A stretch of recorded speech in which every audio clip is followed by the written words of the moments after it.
Unit 2, Recording 2. Now, you might think of a library as a dusty old place full of books that nobody uses anymore. But in a living library, the books are real people. People who can share a significant personal experience or a particular perspective on life. Today, we've got two people here to tell us about their living book experiences.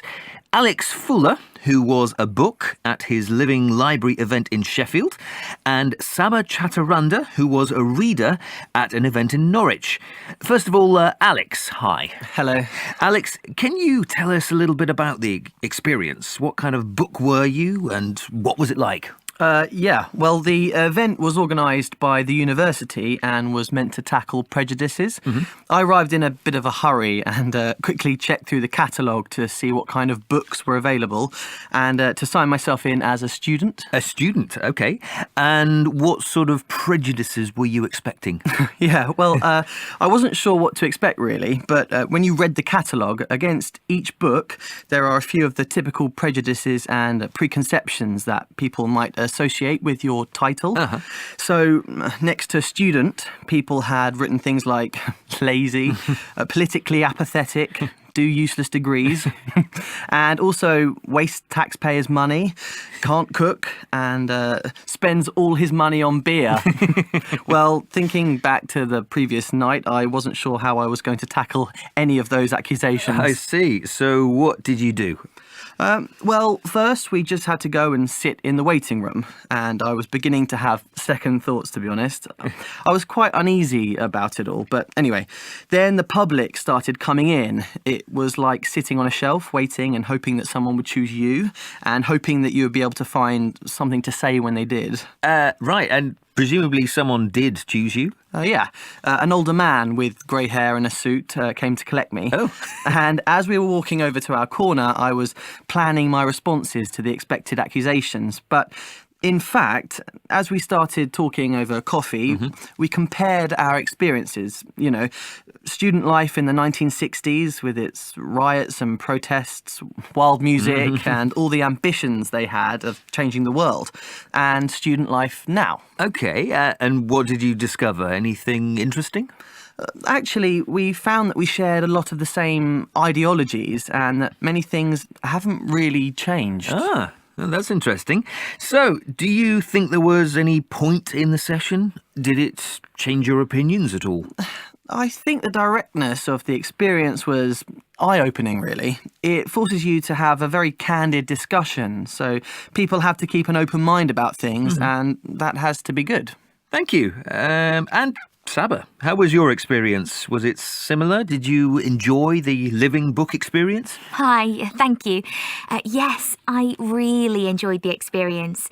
I went to a 3-hour session in Norwich and I was really surprised at how much I learnt.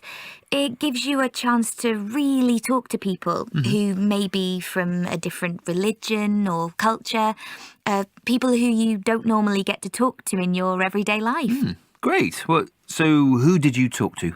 I met all kinds of people, some wonderful people. One of them was a lady called Carrie, a blind woman. Carrie is visually impaired, having lost her sight due to illness when she was a child. The first thing that struck me about Carrie is that she's fiercely independent. She doesn't like other people doing things for her, so you can imagine that can be a bit difficult. Absolutely. So what did you learn from Carrie? Okay, her mission was to tackle the stigma that people attach to blind people, that they're helpless. So she wants to challenge the stereotype that just because a person can't see, they can't do anything for themselves. And how does she do that? Well, Carrie lives a perfectly normal life.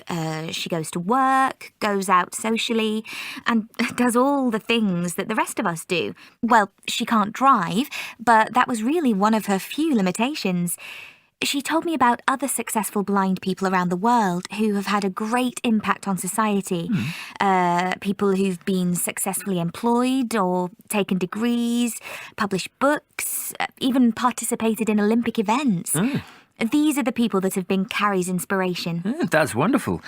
Tell me, did you ask Carrie about her other senses? You know, people often say that people who are blind use their other senses because these are quite well developed. That's right. Carrie feels that she's quite a good judge of character because she's able to see people for who they really are on the inside, rather than just how they want to present themselves, or how you may judge them because of the clothes they're wearing. As she put it, she's able to see with her heart rather than her eyes. Okay, how interesting. So, did the conversation change your views on disability? Yes, it did, definitely. My conversation with Carrie gave me a whole new perspective. It taught me not to be narrow-minded about disability, and I thank her for that.